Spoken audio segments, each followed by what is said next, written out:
ನಮ್ಮ ಪಯಣ ಕೊಡ್ಚಾದ್ರಿ ಕಡೆಗೆ ನೋಡಿ. ಕೊಲ್ಲೂರ್ಲಿಂದ 21 ಕಿಲೋಮೀಟ್ರ್ ನಿಟ್ಟೂರು ಅಂತ ಬರುತ್ತೆ. ಅಲ್ಲಿ ನಮ್ಮ ಕಾರ್ ನಿಲ್ಲಿಸಿ ನಾವು ಜೀಪ್ನಲ್ಲಿ ಪ್ರಯಾಣ ಬೆಳೆಸಿದ್ವಿ ಕೊಡಚಾದ್ರಿ ಕಡೆಗೆ. ಫುಲ್ ಎಂಜಾಯ್ ಕೊಡಚಾದ್ರಿ ಕಡೆಗೆ. ನಮ್ಮ ಸತೀಶ್ ಶೆಟ್ಟಿ ಸಾಹೇಬ್ರ ನಂಬರ್ 1 ಪೈಲಟ್ ಇದಾರಪ್ಪ. ನಿಟ್ಟೂರ್ಲಿಂದ ನಾವು 8 ಕಿಲೋಮೀಟ್ರ್ ಮುಂದೆ ಹೋದಾಗ ಒಂದು ಕಟ್ಟಿನ ಹೊಳೆ ಅಂತ ಒಂದು ಊರು ಬರುತ್ತೆ. ಅಲ್ಲಿ ಫಾರೆಸ್ಟ್ ಚೆಕ್ ಪೋಸ್ಟ್ ಬರುತ್ತೆ. ಅಲ್ಲಿ ನಮಗೆ ತಪಾಸಣೆ ಮಾಡಿ ಬಾಟ್ಲಿ ಎಲ್ಲ ಮೇಲ್ಗಡೆ ತೊಗೊಂಡು ಹೋಗಂಗಿಲ್ಲ. ಒಬ್ಬರಿಗೆ 50 ರೂಪಾಯಿ ಇದೆ. ಸರ್ಕಾರಿ ಯಾರ ಇವರಿದ್ದರೆ ಅವರು ID ಕಾರ್ಡ್ ಕಂಪಲ್ಸರಿ ತೊಗೊಂಡೋಗ್ರಿ. ಯಾಕಂತಂದರೆ ID ಕಾರ್ಡ್ ಇದ್ದರೆ ನಿಮಗೆ ಒಂದು ಫ್ಯಾಮ್ಲಿ ಉಚಿತ ಬಿಡ್ತಾರೆ. ಇಲ್ಲಾಂದರೆ ಒಬ್ಬರಿಗೆ 50 ರೂಪಾಯಿ ಚಾರ್ಜ್ ಮಾಡ್ತಾರೆ. ನೀವು ಬಾಟ್ಲಿ ಅದು ಇದ್ದರೆ ನಿಮಗೆ ಅಲ್ಲಿ ಅಡ್ವಾನ್ಸ್ ಇಡಬೇಕು. ಇಲ್ಲಾಂದ್ರೆ ಬಾಟ್ಲಿ ಬರುವಾಗ ಚೆಕ್ ಮಾಡ್ತಾರೆ ಎಷ್ಟು ಇವಾಗಂತ. ಇಲ್ಲಿ ನೋಡಿ ಹೋಗುವಾಗ ನಮಗೆ ಒಂದು ಹೊಸ ಅನುಭವ. ರೋಡ್ ಇಷ್ಟು ಹಾಫ್ ರೋಡ್ ಇದೆ ಅಂತಂದರೆ ಭಾಳನೇ ಕಷ್ಟ. ಯಾಕಂತಂದರೆ ಇಲ್ಲಿ ಮೇಲ್ಗಡೆ ಹತ್ತೋದು ನಮಗೆ ತುಂಬ ಭಯ ಆಗ್ತಾಯಿತ್ತು. ಏನಪ್ಪ ಇದು ಇಂಥ ರೋಡಲ್ಲಿ ನಾವು ಮೊದಲು ಸಲ ಬರ್ತಾಯಿದ್ದೀವಿ ಅಂತ. ರೋಡು ಆ್ಯಕ್ಚುಲಿ ನಮ್ಮ ಜೀಪ್ ಮೆಚ್ಚಲೇಬೇಕು. ನಮ್ಮ ಸತೀಶ್ ಶೆಟ್ಟಿ ಅಂತ ಇದ್ದರು ಚಾಲಕ. ಭಾಳ ತುಂಬಾ ಕೇರ್ಫುಲ್ಲಾಗಿ ನಮ್ಮನ್ನ ಕರ್ಕೊಂಡು ಹೋಗ್ತಾಯಿದ್ರು.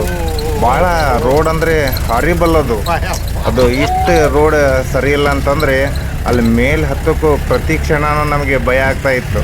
ಎಲ್ಲಿ ಪೈಟಿ ಆಗ್ತಾಯಿತ್ತು ಜೀಪ ಅಂತ. ಭಾಳನೇ ತುಂಬಾ ಚೆನ್ನಾಗಿ ಕರ್ಕೊಂಡು ಹೋದರು. ಮತ್ತು ಇನ್ನೊಂದು ಏನಂದ್ರೆ ಇಲ್ಲಿ 60 ವರ್ಷ ಮೇಲ್ಪಟ್ಟವ್ರಿಗೆ ಏನೋ ಬಿಡೋದಿಲ್ಲಂತೆ. ಯಾಕಂತಂದರೆ ಇಲ್ಲಿ ಆರೋಗ್ಯ ಸಮಸ್ಯೆ ಏನಾದರೂ ಹೆಚ್ಚು ಕಡಿಮೆ ಆದರೆ ಅವ್ರಿಗೆ ಕೆಳಗೆ ಸಾಗಿಸೋದು ಭಾಳ ಕಷ್ಟ. ಯಾಕೆಂದರೆ ರೋಡ್ ಸರಿ ಇಲ್ಲ.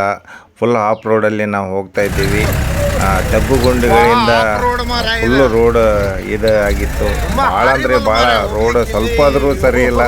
ಯಾಕಂದರೆ ಇಲ್ಲಿ ನೀವು ಆರೋಗ್ಯ ಸರಿ ಇದ್ದರೆ ಮಾತ್ರ ಹೋಗಬೇಕು. ಯಾಕಂತಂದರೆ ರೋಡ್ ಇಷ್ಟು ಕೆಟ್ಟಿದೆಪ್ಪ ಅಂತಂದರೆ ಅದು ಜೀಪ್ ಒಂಥರ ಡ್ಯಾನ್ಸ್ ಮಾಡ್ಕೊಂತ ಹೋಗ್ತೈತಿ. ಎಲ್ಲಿ ಬಿದ್ದು ಬಿಡುತ್ತನೋ ಅನ್ನೋ ನಮಗೆ ಭಯ ಕಾಡ್ತಾಯಿತ್ತು. ಆಮೇಲೆ ಇಲ್ಲಿ ಕೊಲ್ಲೂರ್ಲಿಂದ ಹೋಗಿ ಅಥವಾ ನಿಟ್ಟೂರ್ಲಿಂದ ಹೋಗಿ ನಿಮಗೆ 4 ಜನ ಇರ್ಬೋದು, 6 ಜನ ಇರ್ಬೋದು, 8 ಜನ ಇರ್ಬೋದು. ಒಂದು ಜೀಪ್ಗೆ 2,500 ರೂಪಾಯಿ ತೊಗೊತಾರೆ. ಯಾಕಂತಂದರೆ ಇಲ್ಲಿ ಶೇರಿಂಗ್ ಭಾಳ ಕಡಿಮೆ. ಎಲ್ಲರೂ ಅವರು ಫ್ಯಾಮ್ಲಿ ಒಂದೊಂದು ಜೀಪ್ ತೊಗೊಂಡು ಹೋಗ್ತಾರೆ. ಇಲ್ಲಿ ಶೇರಿಂಗ್ ಹೋಗೋದಕ್ಕಿಂತ ಒಂದು ಜೀಪ್ ಮಾಡ್ಕೊಂಡು ಹೋಗೋದು ಬೆಸ್ಟ್. ಯಾಕಂದರೆ ಶೇರಿಂಗ್ ಇದ್ದಾಗ ಅವ್ರು ಬೇಗ ಬಂದ ನಮ್ಮ ಸಂಬಂಧ ವೇಟ್ ಮಾಡೋದಿಲ್ಲ ಮತ್ತು ವೇಟಿಂಗ್ ಚಾರ್ಜ್ ಮಾಡ್ತಾರೆ. ಯಾಕಂದರೆ ನಾವೇ ಸಪ್ರೇಟ್ ತೊಗೊಂಡು ಹೋಗೋದು ಬೆಟ್ರ್. ಬಟ್ ಈ ರೋಡಲ್ಲಿ ನೋಡಿ ಮುಂದೆ ಒಂದು ಜೀಪ್ ಬರ್ತಾಯಿದೆ. ಎದುರುಗಡೆಯಿಂದ ಗಾಡಿ ಬಂದಾಗ ಭಾಳನೇ ಕೇರ್ಫುಲ್ ಇರಬೇಕು. ಯಾಕಂದರೆ ಸ್ವಲ್ಪರಲ್ಲಿ ಪಾಸ್ ಆಗುತ್ತೆ. ನಮಗೆ ಹೈವೇದಲ್ಲಿ ನಾವು ಗಾಡಿ ಓಡಿಸುವಾಗ ನಮಗೆ ತೊಂದರೆ ಅನ್ನಿಸ್ಲಿಲ್ಲ. ಬಟ್ ಜೀಪಲ್ಲಿ ಕುಂತಾಗ ಮಾತ್ರ ತುಂಬಾ ಭಯ, ಹೆದರ್ಕೊಂತ ಎಲ್ಲಿ ಹೆದರಿಕೆ ಆಗ್ತಾಯಿತ್ತು.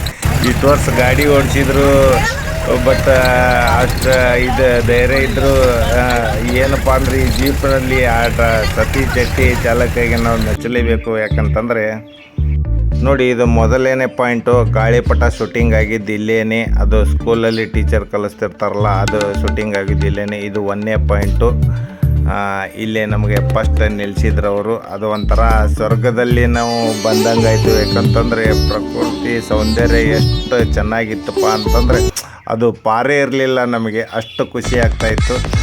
ನಾವು ಮತ್ತು ಮುಂದ್ಗಡೆ ಇಲ್ಲಿಂದ ಮತ್ತು 2ನೇ ಪಾಯಿಂಟಿಗೆ ಹೊರಟ್ವಿ. ಅಲ್ಲಿ ಏನಪ್ಪ ಅಂತಂದರೆ ಮೋಡಗಳು ನಮ್ಮ ಮಧ್ಯನೇ ಹೋಗ್ತಾ ಇರ್ತವೆ. ಇಲ್ಲಿ ಮಾರ್ನಿಂಗ್ ಹೋದರೆ ಭಾಳನೇ ಚಂದ. ಇವನ್ ನಮ್ಮ ನಿಲೇಶ್, ನಮ್ಮ ದೋಸ್ತು, ಇದು ನಮ್ಮ ಸಾರಥಿ ಜೀಪು. ಮೇಲ್ಗಡೆ ಹೋಗಿದ್ದಿದೆ ಜೀಪು. ಇಲ್ಲಿಂದ ಪ್ರಯಾಣ ನಾವು ಮುಂದೆ ಬೆಳೆಸಿದ್ವಿ.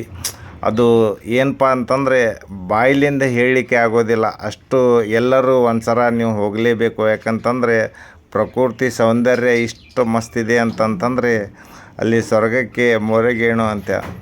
ಇದೇ ನಮ್ಮ ಜೀಪು ಮೇಲ್ಗಡೆ ಕರ್ಕೊಂಡು ಬಂದಿದ್ದು. ಭಾಳನೇ ಕಷ್ಟಪಟ್ಟು ಕರ್ಕೊಂಬಂತು ಜೀಪು. ಮಹೀಂದ್ರ ಕಂಪ್ನಿಯವ್ರಿಗೆ ಎಷ್ಟು ಟ್ಯಾಂಕ್ಸ್ ಹೇಳಿದರು ಕಡಿಮೆನೇ. ಇವರೇ ನಮ್ಮ ಸತೀಶ್ ಶೆಟ್ಟಿ ಅಣ್ಣ. ಭಾಳ ತುಂಬಾ ನಮಗೆ ಕರ್ಕೊಂಬಂದರು. ಅವ್ರಿಗೆ ತುಂಬುವುದೇ ಧನ್ಯವಾದಗಳು. ಇಲ್ಲೇ ಶೂಟಿಂಗ್ ಆಗಿದ್ದು. ಮತ್ತು ಇಲ್ಲಿಂದ ನಾವು 2ನೇ ಬೆಟ್ಟಕ್ಕೆ ನಮ್ಮ ಪ್ರಯಾಣ ಶುರುವಾಯಿತು. ನಾವು ಹೋಗುವಾಗ ಅವರು ಹೇಳ್ತಾಯಿದ್ರು 12 ತಿಂಗಳು ಇಲ್ಲಿ ಹಚ್ಚ ಹಸಿರಾಗಿ ಇರುತ್ತೆ ಕಾಡು ಅಂತ. ಹಾರಿಬಲ್. ಯಾಕಂತಂದರೆ ಸ್ವಲ್ಪ ನಾವು ಲೆಫ್ಟ್ ಸೈಡ್ ನೋಡಿದರೆ ಫುಲ್ಲು ಡೀಪ್ ಇದೆ. ಹಾಗೆ ಹೋಗ್ತಾ ಇದ್ವಿ ಮುಂದೆ. ಏನು ಬೆಟ್ಟ, ದೊಡ್ಡ ದೊಡ್ಡ ಬೆಟ್ಟ ಅಂತಂದರೆ ಅದೊಂಥರ ಜರ್ನಿ, ಅದೊಂಥರ ಮಾಡೋದು ಖುಷಿನೇ ಬೇರೆ ನಮಗೆ. ಈ ಮೇಲ್ಗಡೆ ಎಲ್ಲಿ ಹೋಟೆಲ್ ಇಲ್ಲ. ನೀವು ಅಲ್ಲಿ ಹೋಗುವಾಗ ಎಲ್ಲಿ ಆ್ಯಪಲ್ಸು, ಬಾಳೆಹಣ್ಣು, ನೀರು ಬಾಟ್ಲಿ ಎಲ್ಲ ಕಂಪಲ್ಸರಿ ತೊಗೊಂಡು ಹೋಗ್ರಿ. ಯಾಕಂದರೆ ಮೇಲ್ಗಡೆ ಏನೂ ಸಿಗೋಲ್ಲ, ಹತ್ತುವಾಗ ಭಾಳ ಆಯಾಸ ಆಗುತ್ತೆ ನಿಮಗೆ. ಎಲ್ಲರೂ ಹಣ್ಣು ಹಂಪಲ ಎಲ್ಲರೂ ತೊಗೊಂಡು ಹೋಗ್ಬೇಕಾಗಿ ತಮ್ಮಲ್ಲಿ ವಿನಂತಿ. ಯಾಕಂದರೆ ಮೇಲ್ಗಡೆ ಯಾವುದೂ ಹೋಟೆಲ್ ಇಲ್ಲ. 7ನೇ ಬೆಟ್ಟಕ್ಕೆ ಬಂದಾಗ ನಮ್ಗೆ ಸಿಕ್ಕಿದ್ದು ಮೂಲ ದೇವಸ್ಥಾನ ಕಾಳಭೈರವ. ಆಮೇಲೆ ಕೊಲ್ಲೂರು ಮೂಕಾಂಬಿಕಾ ಮೂಲ ಸ್ಥಳ ಇದೇನೆ ಕೊಡಚಾದ್ರಿ. ಕೇಳದವರು ಮನೆ ದೇವರು ಇದು. ಕೇಳದವ್ರಿಗೆ ಅವರು ಕೊಲ್ಲೂರಿಗೆ ಬಂದರೆ ಇಲ್ಲಿ ಕಂಪಲ್ಸರಿ ಬಂದು ವಿಸಿಟ್ ಮಾಡ್ತಾರಂತೆ. ಇದೇ ಕಾಳಭೈರವ ದೇವಸ್ಥಾನ ಇದು ಮುಂದೆ ದೇವಸ್ಥಾನ ಇದೆಯಲ್ಲ, ಇದೆ ಕೊಲ್ಲೂರು ಮೂಕಾಂಬಿಕೆ ಮೂಲ ದೇವಸ್ಥಾನ. ಇದು 2ನೇ ಬೆಟ್ಟದಲ್ಲಿದೆ. ಇದು ಎದುರುಗಡೆ ಇರೋದು ಒಂದು ಕ್ಯಾಂಟೀನು, ಅದು ಒಂದೇ ಕ್ಯಾಂಟೀನ್. ಅದನ್ನು ಬಿಟ್ಟರೆ ಬೇರೆ ಯಾವುದೂ ಇಲ್ಲ. ಇಲ್ಲಿ ಜೀಪ್ ಲಾಸ್ಟ್ ಪಾಯಿಂಟ್ ಇದು. ಇಲ್ಲಿಂದ ಕಾಲ್ನಡಿಗೆಯಲ್ಲಿ 1.5 ಕಿಲೋಮೀಟ್ರ್ ನಾವು ಮೇಲೆ ಹೋಗಬೇಕು. ಇದೇ ದೇವಸ್ಥಾನ. ಇಲ್ಲಿಂದ ಕಾಲ್ನಡಿಗೆಯಲ್ಲಿ ನಾವು ಹೋಗಬೇಕು ಮೇಲ್ಗಡೆ. ಇಲ್ಲೊಂದು ಕೊಳ್ಳ ಇದೆ, ಅಲ್ಲೇ ಗುಡ್ಡದ ಮೇಲಿಂದ ನೀರು ಬರುತ್ತೆ, ಚೆನ್ನಾಗಿರುತ್ತೆ ಕುಡಿಲಿಕ್ಕೆ. ಇಲ್ಲಿಂದ ನಮ್ಮದು ಪಯಣ ಸ್ಟಾರ್ಟ್ ಆಯಿತು, ನಡ್ಕೊತ ಹೋಗೋದು. ಇಲ್ಲಿ ಜೀಪ್ ತಕ್ಷಣ 1.5 ಗಂಟೆ ಟೈಮ್ ಕೊಡ್ತಾರೆ. ಆ 1.5 ಗಂಟೆ ಒಳಗೆ ನಾವು ಜೀಪ್ ಹತ್ರ ವಾಪಸ್ ಬರಬೇಕು ಎಲ್ಲರೂ. ಅಷ್ಟರೊಳಗೆ ಟ್ರೆಕ್ಕಿಂಗ್ ಮಾಡಿ ಮುಗಿಸ್ಬೇಕಿಲ್ಲಿ. ನೋಡಿ, ನಮ್ದು ಕೊಡಚಾದ್ರಿಯಿಂದ ಆಫ್ ರೋಡ್ ಸ್ಟಾರ್ಟ್ ಆಯಿತು. ನಡ್ಕೊಂತ ಹೋಗ್ಬೇಕು. ಈಗ ಇದೆಲ್ಲ ಬೆಟ್ಟ ಹತ್ಬೇಕು ನಾವು. ಹಿಂಗೆ ಹೋಗ್ಬೇಕಿದು. ಇಲ್ಲಿ ಮಾತ್ರ ಸ್ಲಿಪ್ಪರ್ ಯಾರು ಹಾಕ್ಕೊಂಬರ್ಬೇಡ್ರಿ, ಕಂಪಲ್ಸರಿ ಶೂ ಹಾಕ್ಕೊಂಬರ್ರಿ. ಯಾಕಂತಂದರೆ ಯಾವುದೂ ನಿಮ್ದು ಲೆವೆಲ್ ರೋಡ್ ಸಿಗೋದಿಲ್ಲ, ತುಂಬಾ ಕಷ್ಟ ಆಗುತ್ತೆ. ಕಲ್ಲು ಬಂಡೆ ಇದೆ ನೋಡ್ರಿ, ಇಲ್ಲಿ ಭಾಳ ಕಷ್ಟ ಇದೆ. ಹಂಗೋ ಹಿಂಗೋ ನಡ್ಕೊತ ಹೋದೀವಿ. ಹೋಗ್ತಾ ಸಿಕ್ಕಿದ್ದೆ ನಮಗೆ ಒಂಥರ ಸ್ವರ್ಗ. ಫುಲ್ ಸುಸ್ತಾಗಿತ್ತು. ಇಲ್ಲಿ ಕುಂತು ಹಣ್ಣು ತಿಂದೆ ನೋಡಿ. ಅಲ್ಲೇ ನಾವು ಕೆಳಗಡೆಯಿಂದ ಬಂದಿದ್ದು. ಮತ್ತು ಅಲ್ಲಿಂದ ನಮ್ದು ಪಯಣ ಸ್ಟಾರ್ಟ್ ಆಯಿತು. ಏನಂತಂದರೆ ಇದು ಒಂಥರ ಎಲ್ಲಿ ಆಕಾಶದಲ್ಲಿ ನಾವು ಹೋಗ್ತಾ ಇದ್ದೀವಿ ಅನ್ನೋ ಒಂಥರ ಅನುಭವ. ನೋಡಿ ರೋಡ್ ಯಾವ ಥರ ಇದೆ ಅಂತಂದರೆ ಇಲ್ಲಿ ಒಂದು 3 ಫೂಟ್ ಅಷ್ಟೇ ಇದೆ ನಡಿಲಿಕ್ಕೆ. ಲೆಫ್ಟ್ ಸೈಡ್ ಪೂರಾ ಡೀಪ್ ಇದೆ. ನೀವು ಮಕ್ಕಳನ್ನದು ಕರ್ಕೊಂಡು ಹೋಗುವಾಗ ಭಾಳ ಹುಷಾರಿರಬೇಕು. ಇಲ್ಲಾಂತಂದ್ರೆ ಈ ತೆಗ್ನಲ್ಲಿ ಹೋಗ್ತಾರೆ. ಜೋಲಿಗಿರಿ ಹೋದರೆ ಭಾಳ ಕಷ್ಟ ಆಗುತ್ತೆ. ಯಾಕಂತಂದರೆ ಲೆಫ್ಟ್ ಸೈಡ್ ಭಾಳ ಡೀಪ್ ಇದೆ. ಇದು ನಮ್ಮದು ಕರ್ನಾಟಕದಲ್ಲಿ ಸಮುದ್ರ ಮಟ್ಟದಿಂದ 2ನೇ ಹೈಯೆಸ್ಟು. ನಮ್ಮದು 1343 ಮೀಟ್ರ್ ಸಮುದ್ರ ಮಟ್ಟದಿಂದ ಜಾಸ್ತಿ ಇದೆ. ಮೊದಲನೇದಾಗಿ ಮುಳ್ಳಯ್ಯನಗಿರಿ, ಸೆಕೆಂಡ್ ಇದೆ ಕೊಡಚಾದ್ರಿ ಬರುತ್ತೆ. ರೋಡ್ ಭಾರಿ ಹಾರಿಬಲ್ ಇತ್ತಿದು. ಭಾಳ ಸುಸ್ತಾಗ್ತಾಯಿದ್ದು. ನನಗೆ ಬೇಡಪ್ಪ ಅಂತಂದೆ. ನಮ್ಮ ದೋಸ್ತು ಫ್ರೆಂಡು ನಮ್ಮ ನಿಲೇಶು, ಬಾರೋ ಹೋಗೋಣ, ಬಾರೋ ಮುಟ್ಟೋಣ, ಹೆಂಗಾದ್ರು ಬಂದಿದ್ದೀವಿ ಮುಟ್ಬಿಡೋಣ ಬಾ ಅಂತ ಕರ್ಕೊಂಡು ಹೋದ ನಂಗೆ ಜಬರ್ದಸ್ತಿ ಮಾಡಿ. ಯಾಕಂದ್ರೆ ಇಷ್ಟು ದಮ್ ಹತ್ತಾಗತ್ತಿತ್ತು ಅಂತಂದರೆ ಹತ್ತಲಿಕ್ಕೆ ಆಗ್ತಾಯಿದ್ದಿಲ್ಲ.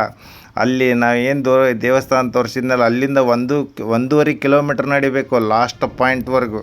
ಭಾಳನೇ ತೊಂದರೆ ಆಗ್ತಾಯಿತ್ತು, ದಮ್ ಹತ್ತಾಯಿತ್ತು, ನಡೆಯೋಕ್ಕಾಗ್ತಾಯಿಲ್ಲ. ಏನಪ್ಪ ಮಾರೆ ಅವ ಸ್ಟ್ರೇಟ್ ರೋಡ್ ನಮಗೇನು ಸಿಗೋವಲ್ದಲ್ಲ ನೋಡಿ. ಫುಲ್ಲು ಸ್ಟೆಪ್ಪು ರೋಡ್ ಅಂತಂದರೆ ನಡಿಲಿಕ್ಕೆ ಹಾಗೆ ಕಲ್ಲು ಮೇಲೆ ಕಲ್ಲು ಬಂಡೆ ಹಂಗೆ ನಡು ಸಿಗ್ತಾಯಿದ್ವು. ಹಂಗೆ ಹೋಗ್ತಾಯಿದ್ವಿ.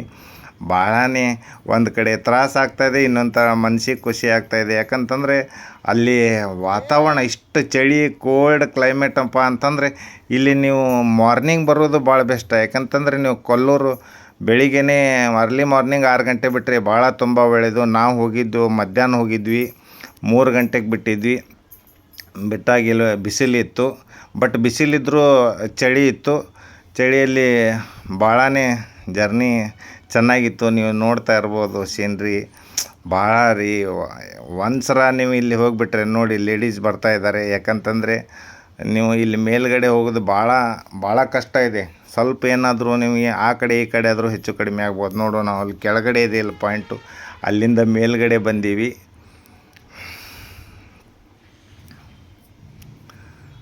ಅಲ್ಲಿ ಕಾಣಿಸ್ತಾ ಇದೆಯಲ್ಲ, ಅಲ್ಲಿಂದ ನಾವು ಮೇಲ್ಗಡೆ ಬಂದಿರೋದು. ಭಾಳ ಸ್ವರ್ಗ ಸಿಕ್ಕಂಗೆ ಆಯ್ತು. ಇಲ್ಲಿ ನೋಡಿ, ಇದು ನಿಲೇಶ್ ಅಲ್ಲಿ ಹಿಂದ್ಗಡೆ ಬಂಡೆ ಇದೆ. ಆ ಭಾಳನೇ ತುಂಬ ಭಯ ಆಗ್ತಾಯಿತ್ತು. ಹೋಗಿ ನಿಲ್ಲಪ್ಪ ಅಂತ ಹೇಳಿದಾಗ ನಾವು ಹೋಗಿ ನಿಂತೆ. ಹಿಂದೆ ಏನೂ ಸಪೋರ್ಟ್ ಇರಲಿಲ್ಲ ಅಲ್ಲಿ. ಭಾಳ ಹೆದರ್ಕೊಂತ ಹೋಗಿ ನಿಂತಿದ್ದಲ್ಲಿ. ಆಮ್ಯಾಗ ಬಂದಿದ್ದು ನಮಗೆ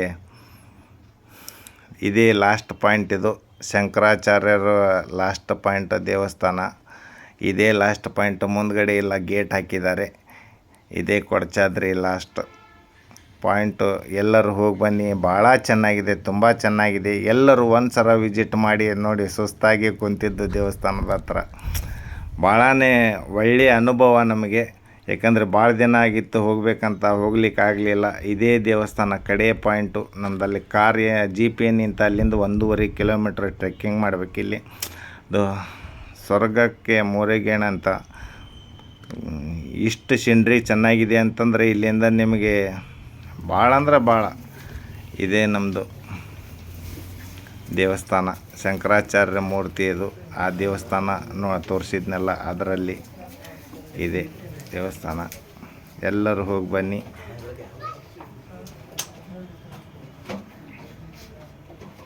ಒಂದು ಸಲ ಹೋಗಬೇಕು. ಎಲ್ಲರಿಗೂ ಧನ್ಯವಾದಗಳು.